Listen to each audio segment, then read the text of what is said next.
The war in Ukraine is being fought on two distinct fronts. The first is a brutal war of attrition on the ground, where hundreds of thousands of troops face off along a front line stretching more than 1,000 miles.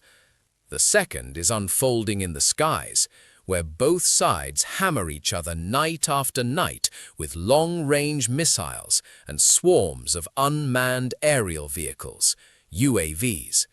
These relentless aerial campaigns are designed to inflict such severe damage that continuing the war becomes untenable, regardless of ground progress. With that objective in mind, Ukraine in 2025 began concentrating its long-range fires on the core machinery of Russia's war effort. Here's a look at what's in their crosshairs and why it matters significantly. Before diving in, comment number 2 if you support Ukraine, number 3 if you support Russia, and number 4 if you love peace. In many respects, air superiority has emerged as one of the war's more decisive dimensions. On the ground, neither side appears to possess the manpower or resources for anything beyond slow, bloody advances. At the current pace, it would take years, if not decades, for either side to achieve a decisive territorial victory. But in the air, Ukraine has made enormous strides. They have struck targets in Russian-controlled areas of Donbass, Crimea, Kherson, and Zaporizhia, while pushing ever deeper into Russian territory since 2022. The pace accelerated sharply in early summer 2025, with primary targets falling into 3 main categories. The first involves military facilities or sites tied to Russia's defense industrial base, such as factories producing military equipment or components. According to a recent compilation by Ukraine's United 24 Media, a total of 132 military-related sites were hit in 2025, including 91 strikes on defense industrial facilities, 25 on overt military installations, and 16 on airfields. That equates to a successful strike on a major military target roughly every 3 days. Among the most prominent and potentially most consequential was Operation Spiderweb, executed on June 1. Ukrainian intelligence operatives smuggled dozens of UAVs into Russia and assembled them on specially modified launch trucks. Those trucks were then driven near key Russian air bases housing strategic nuclear bomber fleets, where the UAVs were launched. The assault caught the Russians completely off guard. Housed on open aprons, in compliance with the now-expired New START Treaty, which required both the U.S. and Russia to park strategic bombers in satellite-visible locations. When the smoke cleared, at least 7 Tu-95 and Tu-22M3 bombers were destroyed or damaged, along with several transport and early warning aircraft. 4 air bases were successfully hit: Belia in Irkutsk Oblast, Olenia in Murmansk Oblast, Diaghilevo in Ryazan Oblast, and Ivanovo in Ivanovo Oblast. Another key Russian Aerospace Forces VKS logistics hub, Kansky Air Base in the Republic of Adygea, was struck by Ukraine on the night of December 28th. Air bases were not the only targets. Ukraine also hit Russian military production sites throughout the year with considerable effect. For example, on May 28th, Ukraine's Special Operations Forces and Security Service, SBU, struck the Kronstadt plant in Dubna, Moscow Oblast. The facility, already plagued by financial troubles, produces Orion, Inokhadets, Grom, and Helios UAVs, making it a critical node in Russia's drone supply chain. That same night, in the same city, SBU units hit the Radega plant, which manufactures cruise missiles such as the X-101, 555, X-69, and X-59MK, routinely used against Ukraine. On one particularly intense night for Russia's defense industry, especially around Moscow, Ukraine's Army UAV units struck the Angstrung plant, which develops and produces microelectronic components widely used by Russian forces. Later, on July 26th, Ukrainian UAVs reportedly damaged two buildings at the signal plant in Stavropol, a leading Russian producer of electronic warfare gear, including radars, radio navigation, and remote control systems. The second major category targeted by Ukraine's long-range fires consists of logistics nodes. These included 30 strikes on substations, 28 on logistics infrastructure, and 15 on Russian ports. Belgorod, the Russian city closest to the Ukrainian border, suffered the worst power infrastructure hits. The Lut substation was struck on October 5, causing widespread blackouts, while another attack on September 28 targeted the Belgorod thermal power plant and related substations, cutting power to more than 500,000 people. The city went dark at least twice in early 2026, with reports indicating central heating hot water remained unavailable into April or May. Elsewhere, the Novobryansk substation in Bryansk Oblast and the Oriol combined heat and power plant in Oriol were reportedly hit by Neptune missiles on October 31, disrupting regional power supply. Additional strikes on substations and power facilities occurred in Vladimir, Smolensk, Voronezh, and Tambov. In logistic strikes, Ukraine's military focused heavily on rail infrastructure. Repeated attacks on rail lines in Rostov Oblast, Leningrad Oblast, Russian-controlled Zaporizhia, and cities such as Oryol, Voronezh, and Bryansk derailed military and fuel trains, disrupting troop and equipment movements. A major sabotage operation on the Trans-Siberian Railway on November 13th temporarily severed a vital logistics artery. Russian fuel trains were also targeted. In May, GER Special Forces struck a moving Russian fuel train in Zaporizhia with loitering munitions, OA UAVs. In July, a train carrying fuel, lubricants, and military equipment was destroyed in Rostov Oblast. In August, Ukrainian strikes derailed fuel trains near Tokmak and Jankoy, severing supplies into Crimea. Russian rail stations and junctions were not spared. From July to August alone, Salsk Station in Rostov Oblast, Surovikino in Volgograd Oblast, and Jankoy in Crimea were hit, damaging overhead lines, halting traffic, suspending military shipments, and disrupting supply routes. Traction substations and relay cabinets in Rostov, Volgograd, Voronezh, and Krasnoyar were also struck, triggering automatic shutdowns and widespread rail interruptions. Attacks on Russian seaports primarily targeted fuel storage and oil export facilities, concentrating on Black Sea and Sea of Azov ports, critical to Russia's energy sector, naval, and ground operations. The most notable strike occurred around Christmas, when Ukrainian UAVs hit oil product tanks at Temryuk port on the Sea of Azov.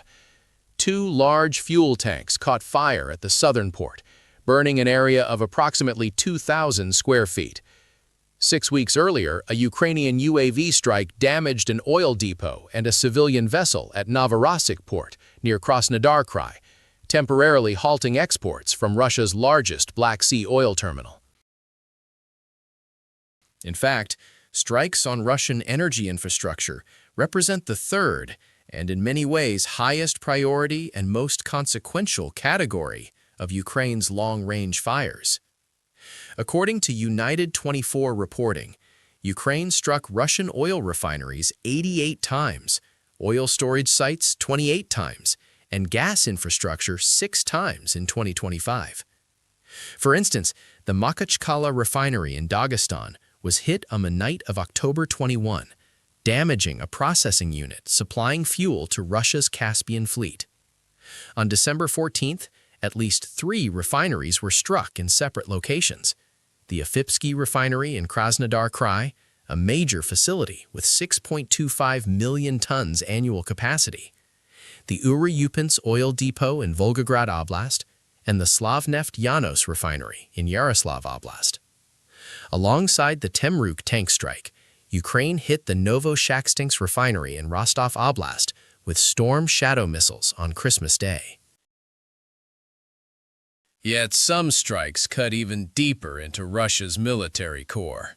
Perhaps the boldest and most far-reaching and long-term impact were Ukrainian attacks on Russian oil tankers at sea.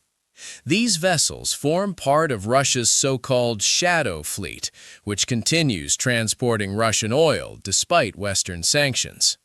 Over the past year, at least 11 shadow fleet tankers suffered severe damage from UAV strikes or unidentified external explosions.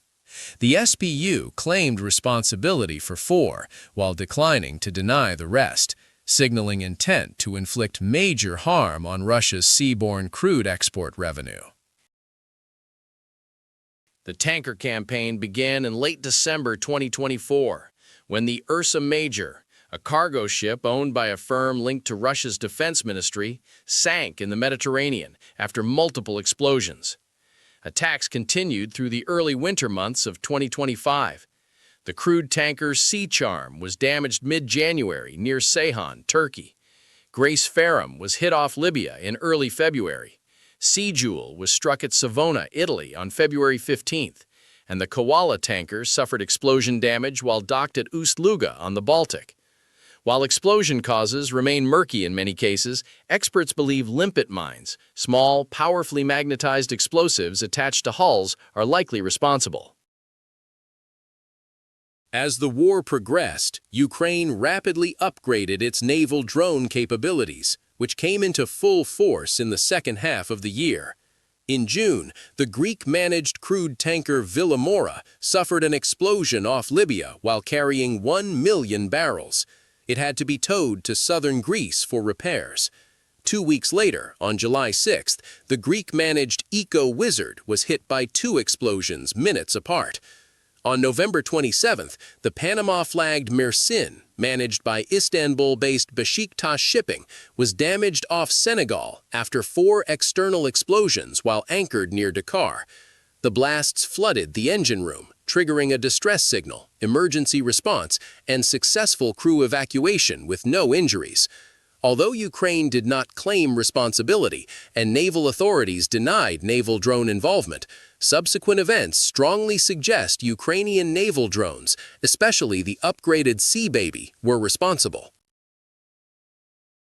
In November, Ukraine's SBU began openly employing Sea Baby drones against Russian commercial vessels, damaging 3 Black Sea Shadow Fleet tankers in claimed strikes on November 28 and December 10.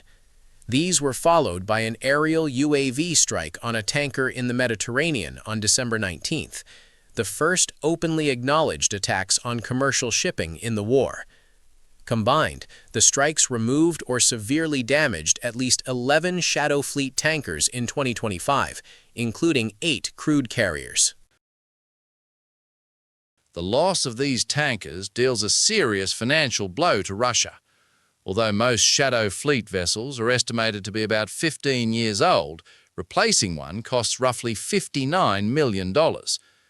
At current oil prices, a sunken tanker carrying 2 million barrels of Russian Urals crude would cost Russia more than $200 million. According to S&P Global, as of September 2025, Russia's Shadow Fleet comprised 978 tankers over 27,000 deadweight tons, with total capacity of 127 million DWT, about 18.5% of the global tanker fleet. On the surface, Ukraine faces a very long road to make a meaningful dent in that figure. However, not all tankers are used equally. Based on their histories, most targeted vessels appear to belong to a smaller core group making frequent Russian port calls, what the Kyiv School of Economics calls the core of Russia's shallow fleet.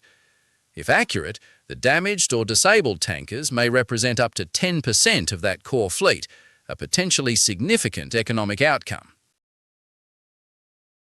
The repercussions for Russia extend further. Insurance markets reacted sharply, with Black Sea shipping premiums rising as much as 300% by early December and doubling again in January. Russia's Black Sea seaborne crude exports dropped 30%. Beşiktaş Shipping, one of Turkey's largest tanker operators, including the Mersin and other sanctioned vessels, announced it would cease carrying Russian cargoes after the Mersin attack, citing unacceptable risks. Bottom line, Russian oil exports have become far more dangerous and expensive. That is the core idea behind all these strikes, what former SBU chief Vasil Maluyuk famously termed kinetic sanctions, starving Russia's war machine by slashing energy export revenue access. A decade ago, Russia's economy relied heavily on energy export income, prompting the late U.S. Senator John McCain to remark in 2014 that Russia is a gas station masquerading as a country. Others, including futurist Yuval Noah Harari and former EU foreign policy chief Josep Borrell, expanded the idea to Russia is a gas station with nuclear weapons. Energy exports once accounted for up to half of Russia's state revenue in the mid-2010s. That share has declined markedly as Russia diversified. In 2024, oil and gas revenue reached 11.1 trillion rubles, about $120.3 billion, representing 30% of the federal budget, down 60% over a decade. Officially, Russia's 2025 defense budget stands at 13.5 trillion rubles, roughly $177 billion at current exchange rates. Some estimates put total military and security spending as high as 16.8 trillion rubles, about $220 billion, when including broader categories like internal security and classified items. Under that expanded definition, military spending rose nearly 70% in 2024. At those levels, oil revenue alone clearly falls short of covering the Ukraine war costs, with government financing shifting toward domestic taxes and broader export bases rather than relying solely on hydrocarbons. Still, in 2025, cumulative losses from Ukrainian strikes on Russian oil revenue mounted quickly, heightening the urgency of diversification.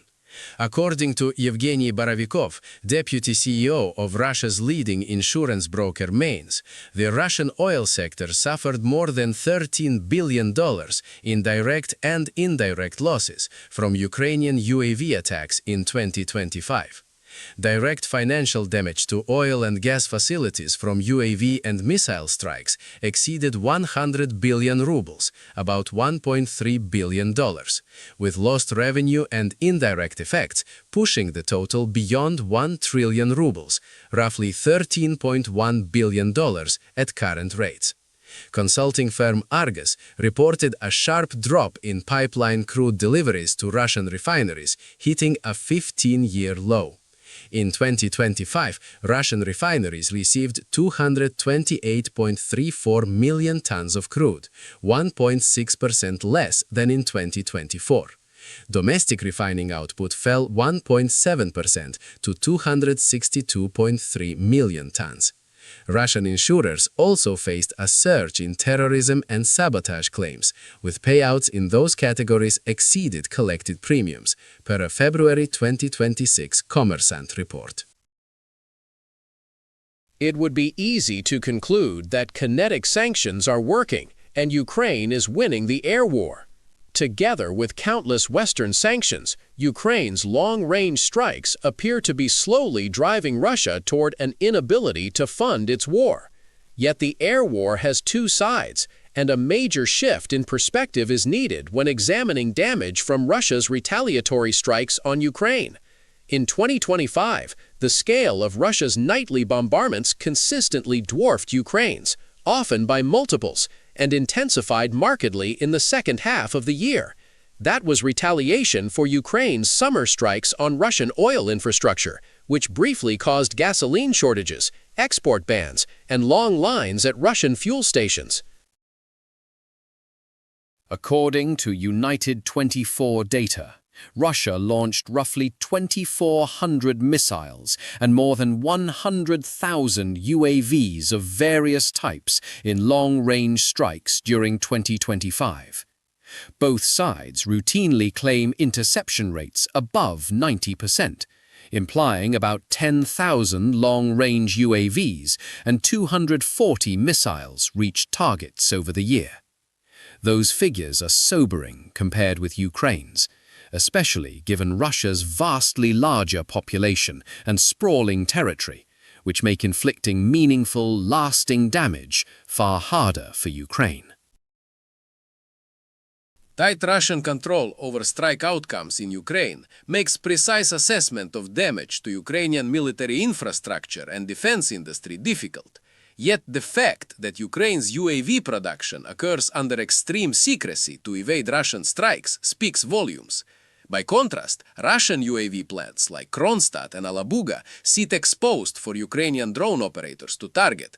While military damage remains speculative, the growing humanitarian catastrophe from Russia's non-stop strikes on Ukrainian energy infrastructure right through winter with temperatures routinely dropping below 14 degrees Fahrenheit is undeniable.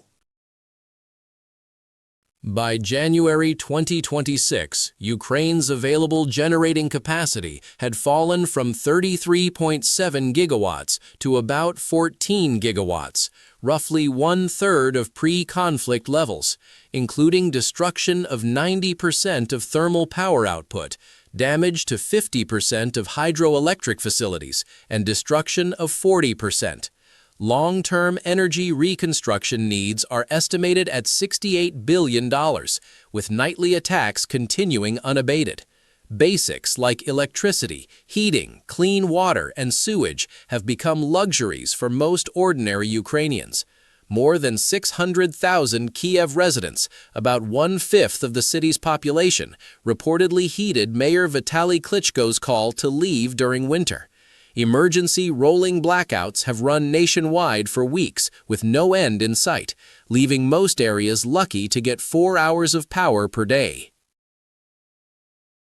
As one can imagine, keeping an economy afloat, let alone living with basic comforts, under these conditions is extraordinarily difficult. Millions of urban residents across the country endure days without heat, causing sewage to freeze in pipes in many buildings. Some resorted to emergency measures, like cat litter for sanitation. As Maxim Bakhmatov of Desnyansky District Administration recently stated bluntly, "It's uncomfortable, humiliating, and not very European. Digging pits, setting up portable toilets, using plastic bags and cat litter, but you have to survive. Pipes burst in Holosiev, and waste is spilling from windows." With rising protests over blackouts among Ukrainian citizens and comments on Ukrainian Telegram channels, a growing segment questions the wisdom of escalating long-range strikes on Russian energy when the blowback is so severe. Russians, perhaps except in Belgorod, do not feel the air war's impact to a comparable degree. Will economic and kinetic sanctions, combined with military stalemate, bring Russia to its knees in 2026? Or will freezing Ukrainian troops carrying bags of cat litter force Kyiv's government toward an unfavorable end to the war? Comment number 2 if you support Ukraine, number 3 if you support Russia, and number 4 if you love peace.